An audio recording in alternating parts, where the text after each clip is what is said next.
रोज एक नई कहानी देखने के लिए चैनल को सब्सक्राइब करें और बेल आइकन दबाना ना भूलें। शारदा अपनी बेटी विजय, बहू रानी और 12 साल के पोते पिंकू के साथ रहा करती थी। ऐसे ही एक दिन शारदा अपनी बहू से कहती है, बहू, मुझे एक गिलास पानी तो देना, बहुत प्यास लग रही है, गला सूख रहा है मेरा। अरे इतना गला फाड़ कर बोलेगी तो गला नहीं सूखेगा तो क्या सूखेगा? हद होती है। जब से उठी हूँ तब से घर का पूरा काम किए जा रही हूँ, लेकिन किसी को कोई फर्क नहीं पड़ता।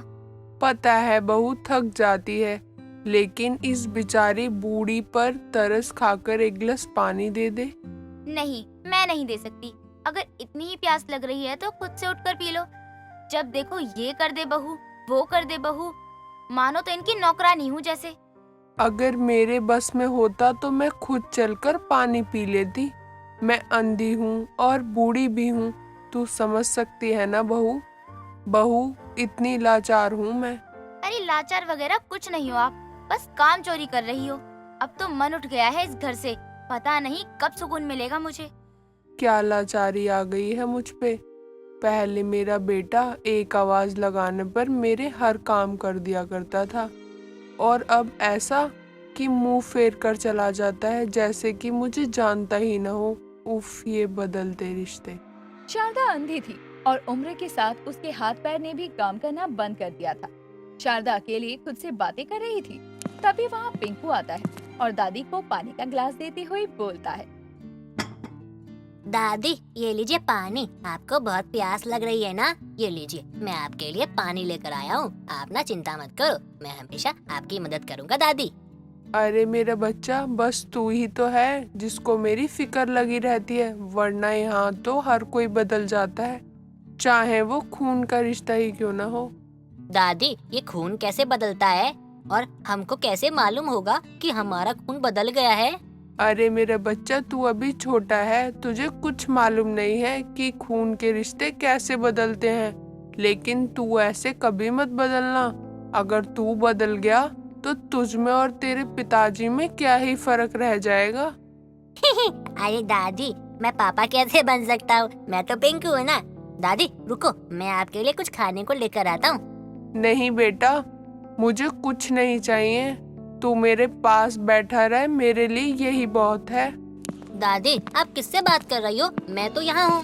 पिंकू इतना बोलकर किचन में चला जाता है।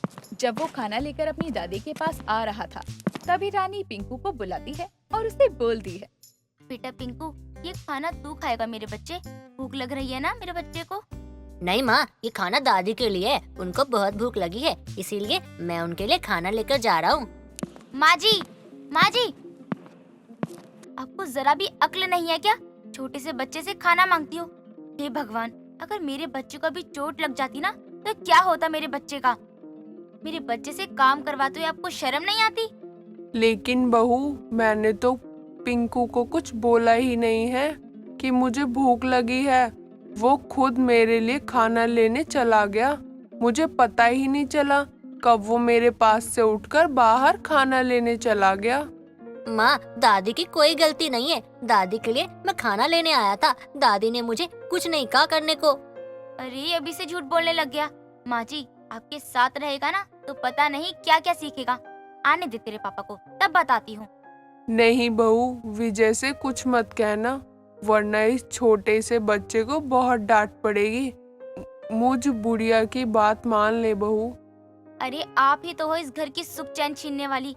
अगर आपको अपने पोते से इतना ही प्यार है तो आज के बाद मेरी बेटी को कभी अपने पास मत बुलाना। ठीक है बहू, आज के बाद मैं अपने पोते से नहीं मिलूंगी। बस मेरे बच्चे को माफ कर दे, मैं तेरे पैर पकड़ती हूँ। शारदा के इतना गिड़गिड़ाने पर रानी पिंकू की शिकायत अपने पति विजय से नहीं करती। ऐसे ही वक्त गुजरता है। एक दिन रानी अपनी सास की शिकायत लगाती है, तभी विजय अपनी माँ से कहता है, माँ आपको जरा भी होश है या नहीं है? आपको समझ नहीं आता? चलो माना आपको दिखाई नहीं देता, आपके हाथ पाँव तो सही सलामत है ना? बेटा, तू बोलना क्या चाहता है कि मैं घर का काम करूं? लेकिन मुझे लगता है शायद तुझे दिखाई नहीं देता। माँ आप क्या बोले जा रही हो, थोड़ा सोचा करो। आप मेरी माँ हो, इसका मतलब ये नहीं कि आप मुझे कुछ भी बोल दो, वो भी मेरी पत्नी के सामने, और मैं चुपचाप सुनता रहूं। हाँ बेटा, मुझे माफ कर दे, मैं तो भूल ही गई थी कि मैं अंधी और बूढ़ी हूँ, जिसकी कोई अहमियत ही नहीं थी, और इसे ही कहते हैं बदलते रिश्ते। माँ आप कुछ भी बोल रही हो, और यहाँ पर कौन सा रिश्ता बदल गया? मैं हूँ, रानी है, मेरा बेटा भी है, और आप खुद भी यहाँ पर हो, तो कैसा रिश्ता बदल गया? बताओ मुझे। पहले मैं थी और अब तेरे लिए तेरी बीवी है। मैं मर जाऊंगी ना, तब भी तुझे कोई फर्क नहीं पड़ेगा। माँ आप कैसी बातें कर रही हो? रानी की तबीयत खराब है, आज बुखार है उसे, इसलिए मैं आपसे बात कर रहा हूँ। बेटे, बीमार तो मैं भी हूँ कितने दिनों से, मैंने दवाई नहीं ली, ना ही तेरे पास मेरे लिए वक्त है, और ना ही बहू ने मुझे दवाई ला कर दी है। बीमार तो मैं भी हूँ कितने दिनों से, मेरे सीने में दर्द है। क्या? मैंने तो रानी को पैसे दिए थे ना दवा लाने को। रुको, मैं अभी रानी से पूछता हूँ। रानी, रानी। विजय रानी के पास जाकर शारदा की दवाइयों की बातें कर रहा था कि तभी रानी बेहोश होने का नाटक करती है और बाहर शारदा को भी दिल का दौरा पड़ता है। विजय रानी को लेकर डॉक्टर के पास जा रहा था, तभी शारदा के पास बैठा पिंकू बोलता है, पापा पापा, दादी के सीने में बहुत दर्द हो रहा है, देखो ना क्या हो गया दादी को, कुछ बोल भी नहीं रही है। कुछ नहीं हुआ दादी को, वो ठीक हो जाएंगी। तुम्हारी मम्मी बेहोश हो गई है, मैं तुम्हारी मम्मी को देखूं कि दादी को देखूं? पापा पापा, दादी को देखो ना, दादी को क्या हुआ है? और माँ हमेशा दादी को डांटती रहती है, खाना तक नहीं देती। अभी बेकार का वक्त नहीं है मेरे पास, समय बर्बाद मत कर। तेरी मम्मी बेहोश है ना, उन्हें अस्पताल लेके जाना है, मैं बाद में बात करता हूँ। विजय अपनी बेहोश बीवी को लेकर हॉस्पिटल जाता है और दर्द से तड़पती माँ को उसी हालत में छोड़ देता है। तभी पिंकू अपने पड़ोसियों को बुलाता है, सभी लोग मिलकर शारदा को हॉस्पिटल ले जाते हैं। जब विजय घर लौटकर आता है, तभी वहाँ उनकी पड़ोसन विमला आती है और बोलती है, वाह बेटा वाह, क्या लायक बेटा है तू अपनी माँ का। अरे मैं तो भूल ही गई कि सगी माँ कहाँ है तेरी, तभी तो सौतेले जैसा बर्ताव कर रहा है ना तू। क्या कह रही हो चाची, होश में हो आप? भला मैं अपनी माँ के साथ सौतेला बर्ताव क्यों करूँगा? तू है इसी लायक, जिस माँ ने तुझे मंदिर की सीढ़ियों से उठाकर इतना बड़ा किया, तू आज उसी के साथ ऐसा कर रहा है। क्या?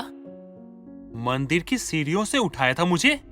नहीं नहीं नहीं, ये सच नहीं हो सकता। अरे उस देवी की कहानी यही नहीं रुकती। जिस दिन उसे पता चला ना कि तू सही तरीके से देख नहीं सकता, तू अंधा है, तभी उसने अपनी आंखें तेरे नाम कर दी। नहीं नहीं, ये नहीं हो सकता। जहाँ तक मुझे याद है, मुझे तो कुछ ऐसा याद नहीं कि मैं पहले अंधा हुआ करता था। रुक, मैं तुझे कुछ तस्वीरें दिखाती हूँ। उन तस्वीरों में तू अंधा और तेरी शारदा माँ बिल्कुल ठीक थी। और वैसे भी मुझे ये लगता है कि ये सब बातें बताने की जरूरत नहीं थी। माँ है तुम्हारी, और अपनी माँ को कौन परेशान कर सकता है। लेकिन तूने दिखा ही दिया कि तू सौतेला था और रहेगा। विमला की बात सुनकर विजय अपनी माँ से मिलने जाता है और अपनी माँ को अधमरी हालत में देखकर बहुत रोता है। शारदा के सामने जाकर माफी मांगता है। तभी शारदा की आंखें खुलती है और वो बोलती है, मेरा राजा बेटा है ना तू, मुझे कुछ नहीं होगा। जब तक मेरे पास मेरा परिवार है, मुझे कुछ नहीं होगा। माँ मुझे माफ कर दो माँ, मेरी लापरवाही के कारण आपके साथ ये सब हो गया। मैं खुद को कभी माफ नहीं कर पाऊंगा माँ, मुझे माफ कर दो माँ। बहू कहाँ है और मेरा पिंकू कहाँ है? चल अब मुझे घर ले चल, मुझे यहाँ जरा भी अच्छा नहीं लग रहा है। बहू के जो तीखे ताने सुनने की आदत हो गई थी मेरी। शारदा की बात सुनकर वहाँ सभी हंसने लगते हैं। रानी को भी अब खुद के किए पर शर्म आती है और वो अपनी सास से माफी मांगती है। कुछ दिनों बाद विजय अब अपने परिवार के साथ खुशी खुशी रहने लगता है। दोस्तों, अगर आपको ये कहानी पसंद आई तो इसे लाइक करें, शेयर करें और कमेंट करके बताएं कि कहानी में आपको सबसे अच्छा क्या लगा।